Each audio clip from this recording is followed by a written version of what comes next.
Hi guys,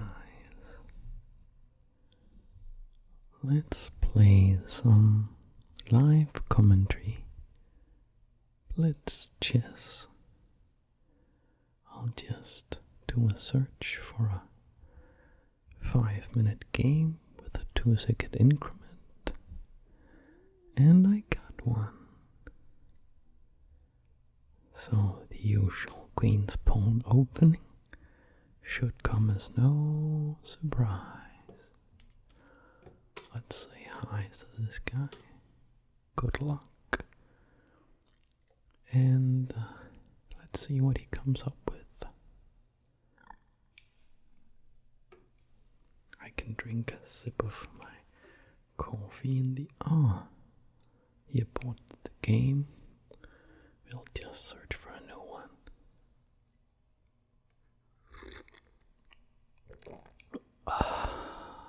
Alright. So we go with the queen's pawn opening. And we say hi and good luck, because chess is a gentleman's game. Alright. So this is the trodden path. I'll go for my usual queen's gambit setup. And he opens up for the bishop, so I'll invite the Nimzo Indian with the... He can go down here and pin. So I've been studying the Rubinstein variation as a response to this. Oh, he plays very fast, so he's confident, I guess. This is a very theoretical opening, but I know it quite well. So I believe this is considered the best move, and of course I recapture here, and then just castles, I guess. Yes, so he wants to take control of the center, but notice that I have 2 bishops, he has only 1, and I have already castled. My king is more safe than his is. So I should try to make it so that he can't control the center. I'll just block this.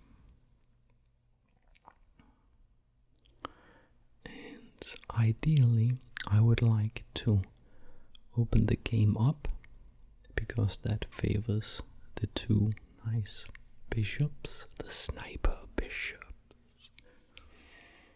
Oh, they can be so powerful in an open game. So let's see, this is a crucial moment, and he's taking some time here. So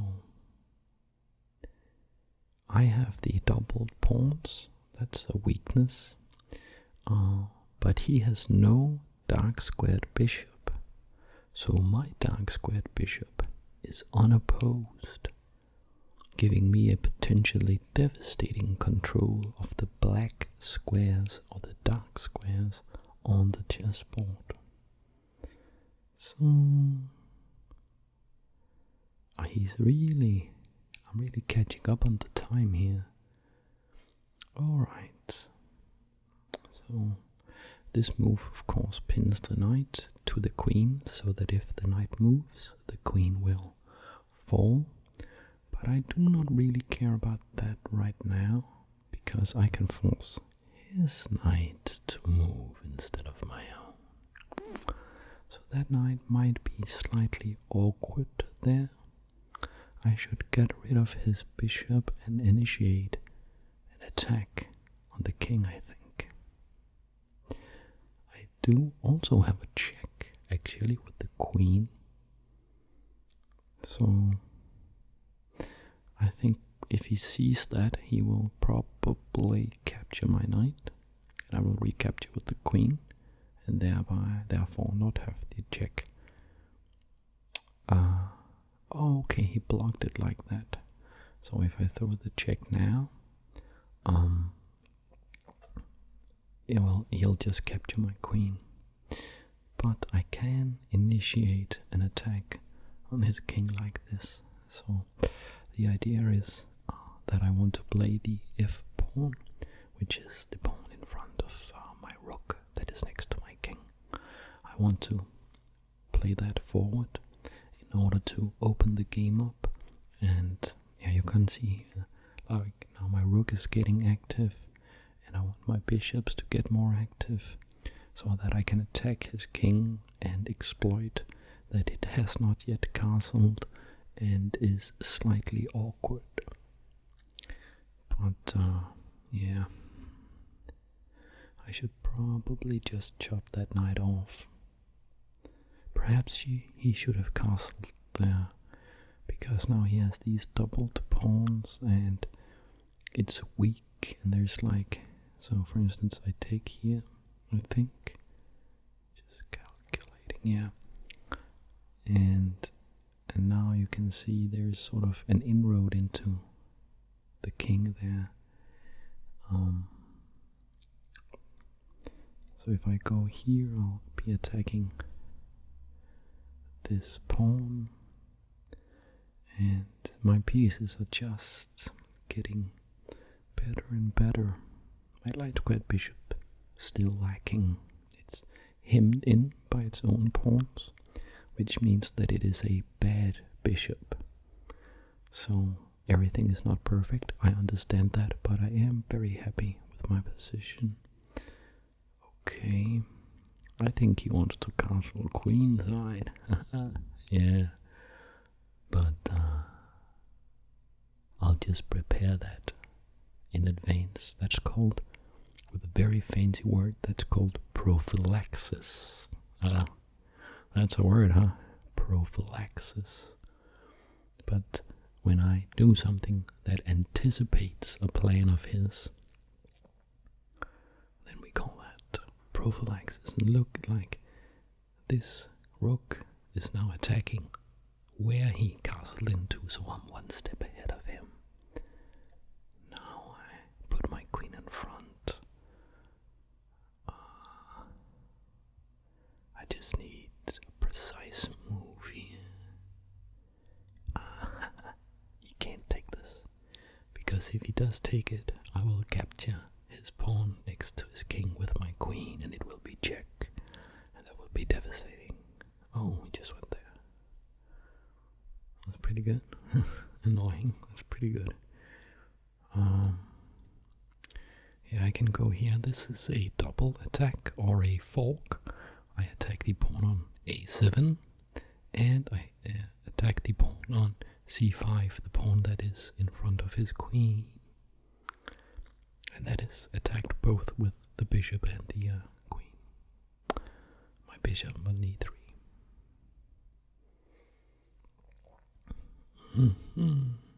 Alright. I think I can, yeah. I should chop these off first, because I need my rook over here, and I think if I just take here, I think that game over. He has no moves to defend. I'll just play queen a8, checkmate. Yeah, alright. Maybe he wants to play again. He did. Alright. We go Sicilian defense. That's my most trusted opening, and hopefully he'll allow me to. He didn't. I would have liked to play the normal Sicilian dragon variation, but he went for this, which is called, I believe it's the Rossolimo, from Italian-American grandmaster from the 20s who invented this. And with throwing this very early check, and it's not something that I have studied too much, so I don't really know what to do, but I think some simple stuff, like Capablanca, the famous Cuban world champion, he became world champion in 27, I think. He said, if you don't know what to do in the opening, just play natural developing moves. So develop your forces rapidly and efficiently. So yeah, he of course wants to play d4 and take control of the center, but I think I have sort of clamped down on d4. Oh, he played it anyway. By the way, guys, I think I'll castle here. By the way, does it disturb you that I like use the coordinates like saying d4 or knight f6, whatever? Does that bother you, or can you follow it? Because it's a really cool system, but it can be annoying if you're like uncertain about how it really works. Maybe I could do a video. Alright, so tell me in the comments if you would like to, maybe that I maybe made a video about chess terminology or how the coordinate system worked or whatever. So here I'll just recapture, I guess, with the knight. Yeah, I think this is okay. So my queen is protected by the rooks. So even if he takes my knight with his knight, and I take his knight with my pawn, and he takes my queen with his queen, I'll just recapture with one of the rooks and have a beautiful open file that I have control over. Now it's time for coffee again.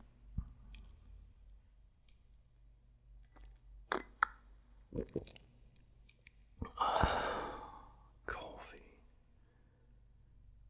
It's the elixir of life. Or is that whiskey? Oh, that's the water of life. I'm not too sure about all these liquids and how they relate to life, the universe, and everything. Oh, alright, he pins me like that, but that's not really. That's not a problem. I'll just move that. I think I'm pretty good here. I mean, he doesn't really seem to have a plan. I have decent representation in the center. And, yeah. So, now what?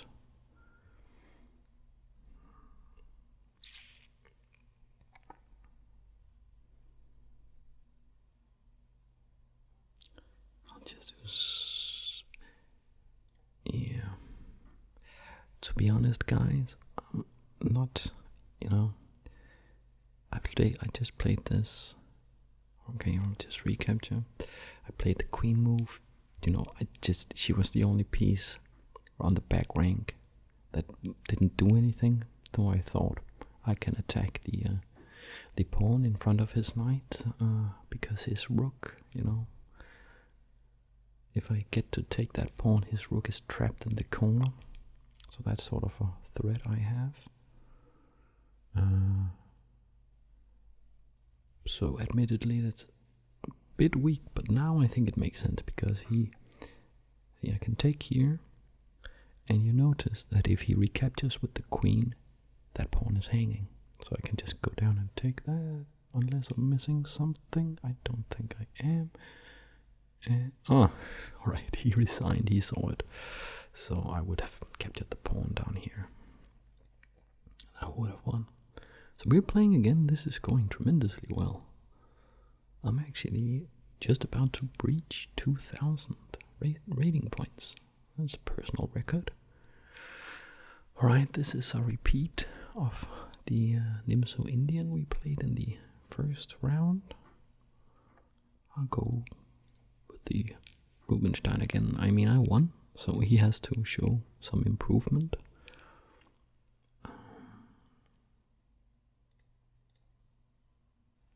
So far this is all similar, just bishop d3. Maybe he will remember to castle kingside early this time. Guys, remember to castle. I can't stress this enough. Like the guy I'm playing here, he's really good. He's really good, he's really tactical. But he didn't castle in the first game, and that all his skills didn't help anything. So I think I'll just castle here. Oh.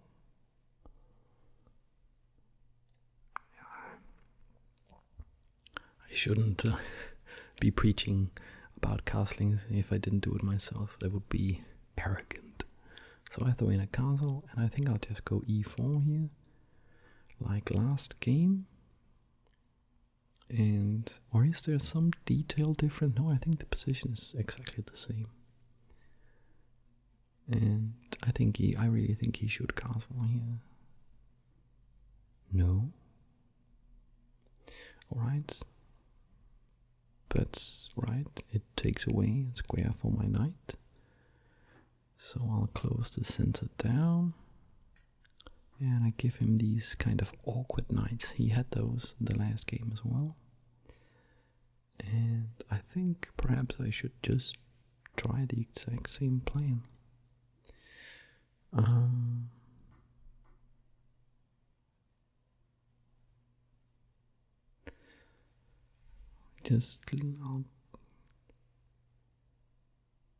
can't allow that. He of course wants to push one more time and kick my knight away, so I think so if he pushes, I can go back with my knight to h2 for instance, or something like that. And if he doesn't do anything, I can take with the pawn here, because I attack his pawn 3 times, once with the pawn, once with the knight, and once with my sniper bishop. I bet you didn't see that. The sniper bishop on c1 is also attacking the pawn. Yeah, so the dark square bishop behind the queen. Alright, there might be potential for queen check if his bishop goes away. A theme that was in the first round as well. Oh.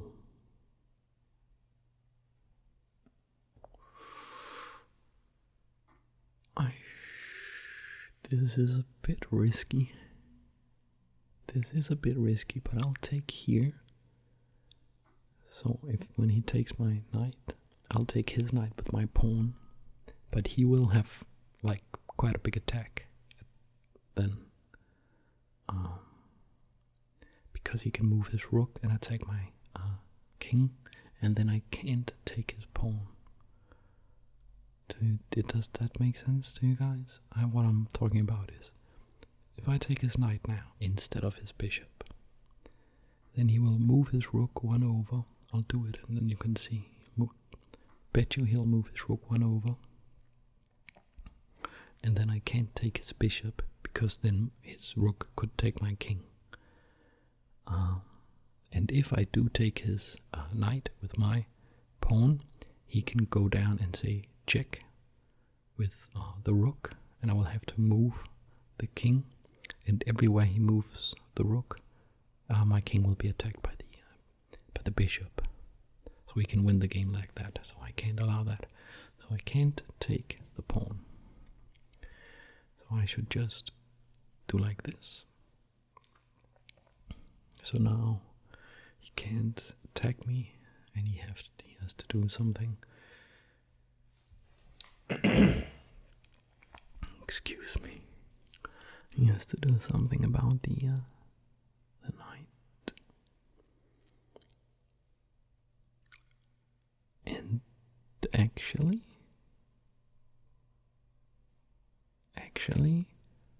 now his bishop is not protecting his king anymore. So, do you remember the check I talked about earlier with the queen? Boom.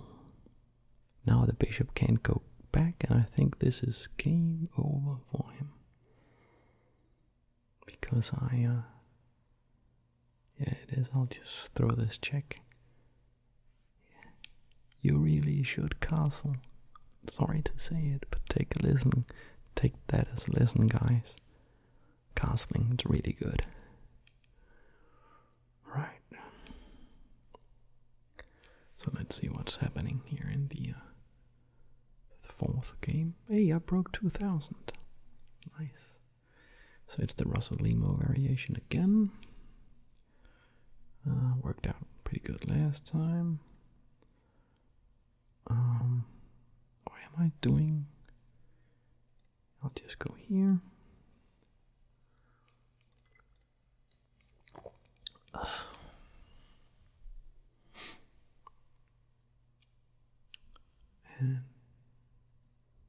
And take the pawn.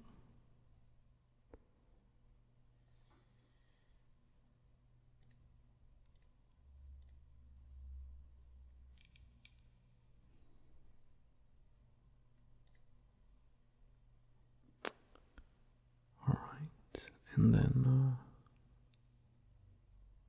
did I do something wrong here?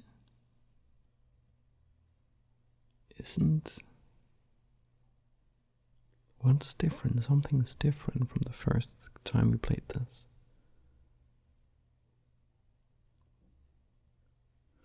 Oh, I messed something up. You know, I think that's because I was not too sure of myself. Just won 3 games, so I just, bang the opening out, bam, bam, bam, without really thinking. But thinking is kind of important in chess. I'm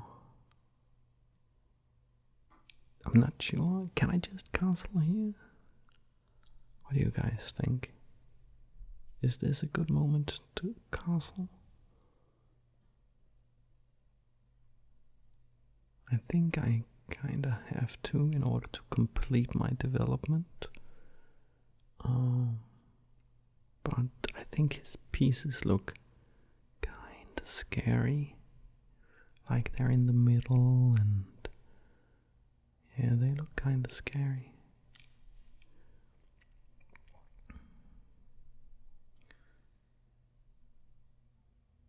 He has better center control. Oh, my memory is not what it used to be.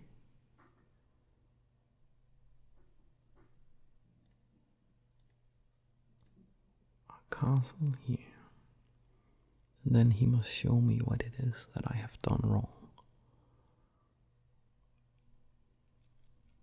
So come on, come and get me.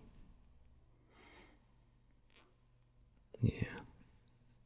So things are not going too well when your opponent can just play like simple moves, like just putting his knight in play, and everything is just looks perfect and harmonious for him. And then you have done something kind of wrong.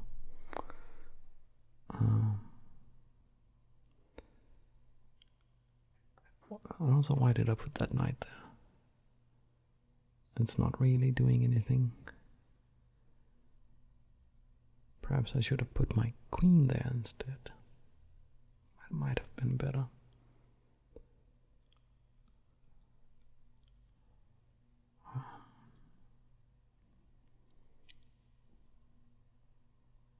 Yeah, and I'm down a minute on the clock as well.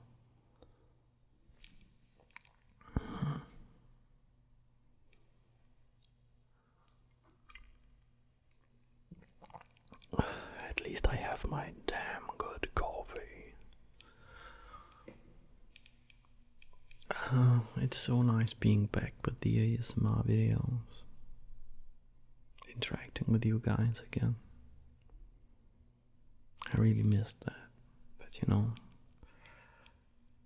I had to put in time at work. Oh, that doesn't do anything.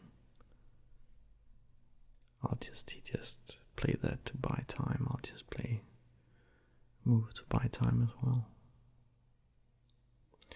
Yeah, well, as I was saying, I'm really glad to be back. I really missed this. Just hanging out, I hope you guys are super relaxed out there. And I hope that you enjoy these blitz videos. The only thing I might not really enjoy right now is that my position is not, it's not overwhelmingly positive. Like, all his pieces are doing something, except perhaps for his rook in the corner. And they're doing something quite effective, really controlling the center, and like the rooks and the queen are just really aggressive. And when he, I think when he hits the right moment, he'll just open the center up with some pawn exactly right now. He decided to do that right now. And so I bet there's some tactic. Oh no. Oh yeah. There totally is a tactic. Exactly. So the knight is unprotected, so I can't just move the rook because he will take my knight. And if I move my rook, I have to go here. And then I take here, so what happened there was that the reason he exchanged is that the rook is potentially better than the bishop. So as we approach the end game, like when more and more pieces get chopped off the board, the fact that he has two rooks and I only have one will slowly begin to be a real problem for me. Like in the end game, the rooks are tremendously powerful. Already now, look how these two rooks he has are just like cannons. Actually, in many countries, rooks are called cannons, like cannons just shooting down the center. I think I might not win this. Yeah, that's a double attack. He attacks the knight and the bishop. I have to chop that off. So I'm running errands for him now, because he just forces me to trade pieces down. And yeah, I have to put this over here, so he'll trade a rook for my rook. And so you can see what he did. The last couple of moves was all about trading pieces, because the less pieces on the board, the bigger the ratio of his power to my power is. So yeah, I have to take that. He just wants to like trade evenly, one pawn for one pawn for one pawn, because at some point I'll have like 2 pawns and he'll have 2 pawns, and he will have a rook and I will have maybe a knight or a bishop, and then the rook is just extremely powerful. I could resign this game, but I think I will give him the pleasure of actually checkmating me. Or I mean, if yeah, there goes the knight, last piece, second to last. You know, if he messes up somehow, and if he blunders his rook or something, I think I will offer a draw, because he really did play way better than I did in this game. I have to protect the pawn. But I think he's been playing really well in this game, so I think he should be able to convert this advantage to a win. Yeah, I'm just playing moves, you know. I don't really have anything good.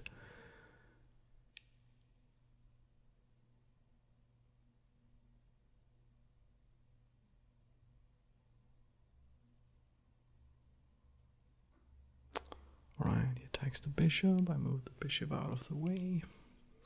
Ooh, I have a double attack. It's not very good, but I have it. So I can take his pawn now, and he will take my pawn, and it's just another trade. So he's really playing this perfectly. Like, he's just trading down, removing any counterplay I might have, you know. Because he wants a safe win. He doesn't want to have to worry about all kinds of tactical stuff. So even if it might take him a little bit longer than the absolutely perfect moves, he'll just play this safe way and grind me down. Try to keep his king out.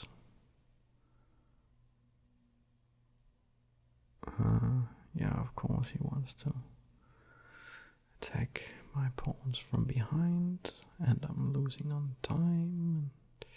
But we do have the 2-second increment, of course, and I can get back just in time with my king to protect this. Attack his rook. So notice one thing about the bishop. His king is moving on the light squares, so it is invisible to my bishop.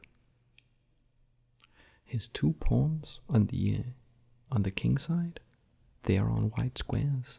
I can't touch them with my bishop. And the rook, he moves on white squares as well. Makes it easier for him, he doesn't have to calculate. Because the bishop simply cannot take him, no matter what happens. He might, I'll just do this, no he didn't. I thought he might actually trade our rook for bishop, because then his king could take the rest of my pawns. Ah, I'm attacking one of his pawns.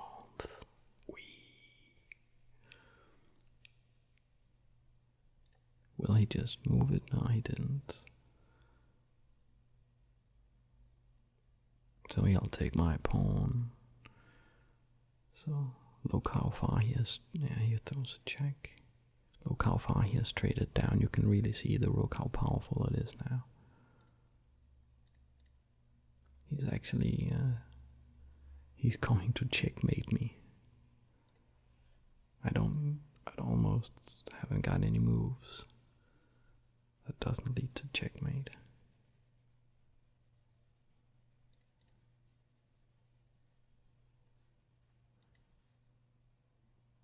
So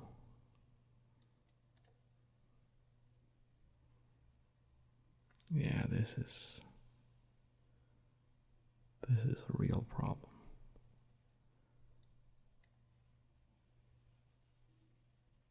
Ah, it's over, yeah. So you see, I have next to no moves at all. So now he'll just attack the rook. I have to go here, and he'll play any move, and I have to go here, and then it's checkmate. Yeah. Well, he played really, really well. I should commend him for that. So, good games, and better give him a little applause, because he really, that was really instructive. So, 3-1 and 4 games for today, and I hope you really enjoyed this. Please subscribe and all of that, and stay tuned for more stuff.